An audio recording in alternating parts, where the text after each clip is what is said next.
Hi friends, welcome to JK wonders. ఈరోజు నేను మీకు మద్దూరు వడ ఎలా తయారు చేయాలో చూపిస్తున్నాను.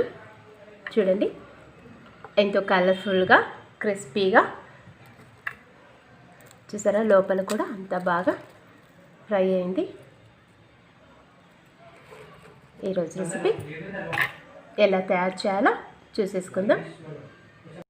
ఇప్పుడు వీటికి ఏమేమి చేయాలో నేను చూపిస్తానండి. ఫస్ట్ ఆనియన్స్ 2 కప్స్ వేసుకుందాం. ఆనియన్ 2 కప్స్ కదా, ఒకటి వేసుకుంటాను. ఇంకొకటి తర్వాత ఉప్పు వేసుకుందామండి. ఇప్పుడు ఉప్పు వేసుకుందామండి. ఇంకాస్త వేసుకుంటున్నాను.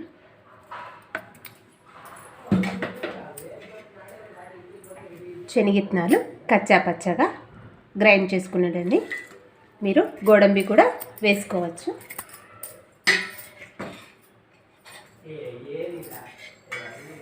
అలాగే దోరగా వేయించిన నువ్వులు,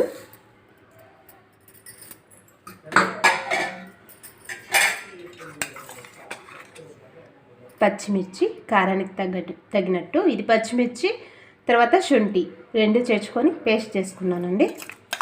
ఇది కారానికి తగ్గట్టు వేస్తున్నాను. ఇప్పుడు సన్నగా కట్ చేసినటువంటి కరివేపాకు వేసుకుంటున్నానండి. ఇప్పుడు వీటన్నిటిని బాగా మిక్స్ చేసుకుందాము. ఎందుకంటే ఉప్పు ఆనియన్ చేరింది కదండి, దీంట్లో ఉండే వాటర్ అంశం అంతా దిగుతుంది. అప్పుడే మనకి మద్దూరు వడలకి ఎక్కువ వాటర్ యూజ్ చేయాల్సిన అవసరం లేదు. అందుకే వీటిని బాగా మిక్స్ చేసుకుంటున్నాను. 2 మినిట్స్ వదిలేసానండి. వదిలినప్పుడు వాటర్ అంశం అంతా కొంచెం నీళ్ళు ఇడుస్తుంది కదా, ఆనియన్ అంతా. ఇప్పుడు నేను మీడియం రవ్వ, ఉప్మా రవ్వ తీసుకున్నాను. కప్పు ఫుల్ తీసుకున్నానండి. తర్వాత మైదా 1 కప్పు తీసుకుంటున్నాను. అర్ధం బియ్యం పిండి తీసుకున్నానండి.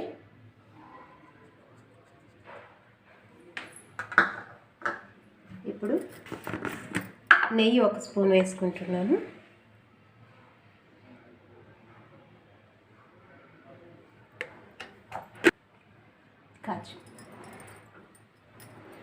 ఇప్పుడు కాచిన నూనె కొద్దిగా వేసుకుంటున్నానండి. ఇప్పుడు వీటన్నిటిని బాగా మిక్స్ చేసుకుందాం.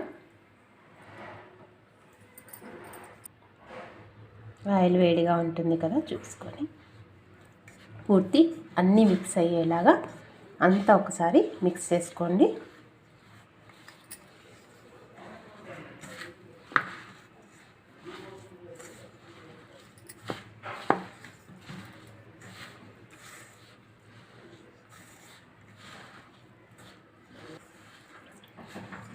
చూడండి, ఇప్పుడు బాగా నీట్గా ఫుల్లంతా మిక్స్ అయిపోయింది. ఇంతవరకు మనము వాటర్ యాడ్ చేయలేదు. ఆయన కూడా చూసారా ముద్దగా వచ్చింది, కానీ ఇంత సరిపోదు కదా మనకి. ఇంకొద్దిగా వాటర్ యాడ్ చేసుకుందాం. కానీ పూర్తి పిండికి వాటర్ యాడ్ చేసుకునేది వద్దండి. మనం పిండి కాస్త పక్కకు పెట్టి కొద్దిగా కలుపుకొని చేసుకుంటే చాలా బాగా వస్తుందండి. లేదంటే రవ్వ అంతా నానిపోయి బాగా రాదు, క్రిస్పీగా ఉండదన్నమాట. సో ఇది ఎంత కావాలో అంత మాత్రం తడుపుకొని ఒక్కొక్కసారి చేసుకుందాం. ఇప్పుడు వాటర్ యాడ్ చేసుకుంటాం. చాలా గట్టిగానే ఉండాలండి, తీరా లూజ్గా వద్దు. చూసుకొని యాడ్ చేసుకోండి వాటరు.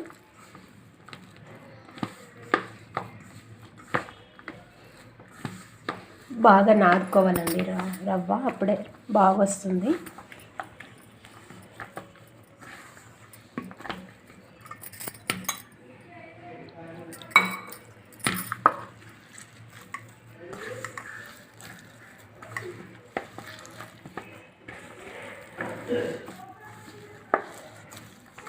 క్రిస్పీగా లోపలంతా రవ్వగా లేకుండా రావాలంటే ఇప్పుడు ఈ విధంగా చేసుకుంటే లోపల కూడా బాగుంటుందండి. ఈ విధంగా వంటలు చేసి పెట్టుకున్నానండి. ఇప్పుడు ఒక్కొక్కటే తట్టుకున్నాము. ఈలోపు ఆయిల్ పెట్టాను. వేడయ్యే లోపల మనం ఇవి రెడీ చేసుకుందాం. చాలా పల్చాగా వద్దు, చాలా దప్పము వద్దండి, చూసుకొని మీడియంగా తట్టుకోండి. మనకి ఈవెన్గా అన్నీ ఒకే షేప్లో రావాలంటే ఈ విధంగా ఒక బౌల్ తీసుకున్నాను. బౌల్ని ఈ విధంగా ప్రెస్ చేసి చుట్టూ తీసేసాను. చూసారా, కరెక్ట్గా వచ్చింది. అప్పుడు ఎడ్జెస్ కూడా సన్నగా అయ్యే ఛాన్సెస్ లేదండి, అప్పుడు ఒకే లెవెల్లో ఉంటుంది. ఈ విధంగా అన్నీ ప్రిపేర్ చేసేసుకున్నాం.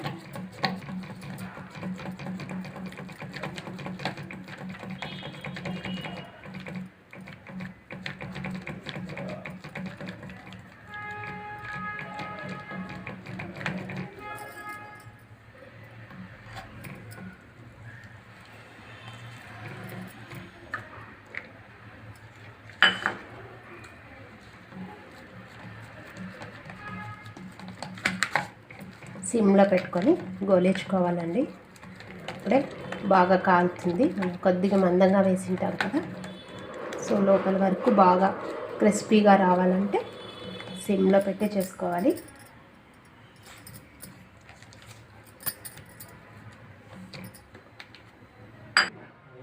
ఆయిల్ వేడైందండి, వేసుకున్నాము.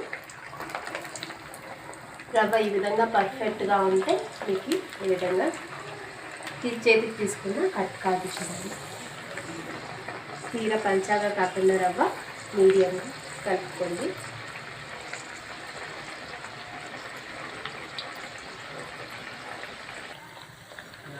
చూసారా, కలర్ చేంజ్ అయింది. ఇంకొంచెం కానివ్వండి, సిమ్లో చేయాలి. ఇది కలర్ చూస్తేనే టెంప్టేషన్గా ఉంది కదా, చాలా బాగుంటాయండి. మీరు ఒక్కసారి ట్రై చేసి చూడండి.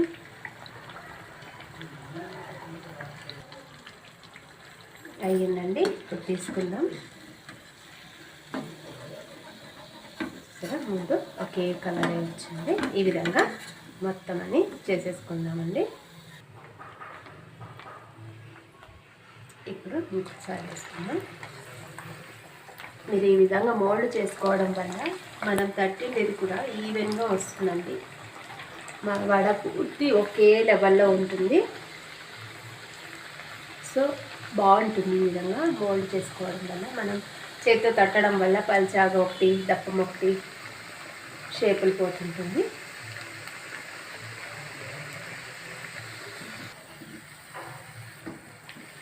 అయిందండి, ఈ విధంగా చూస్తారా ఎంత బాగా ఫ్రై అయింది. రెడీ అయిపోయిందండి. చూసారా ఎంత త్వరగా, చాలా ఈజీగా మీరు కూడా ప్రిపేర్ చేసుకోవచ్చు. మీరు కూడా ఒకసారి ట్రై చేయండి.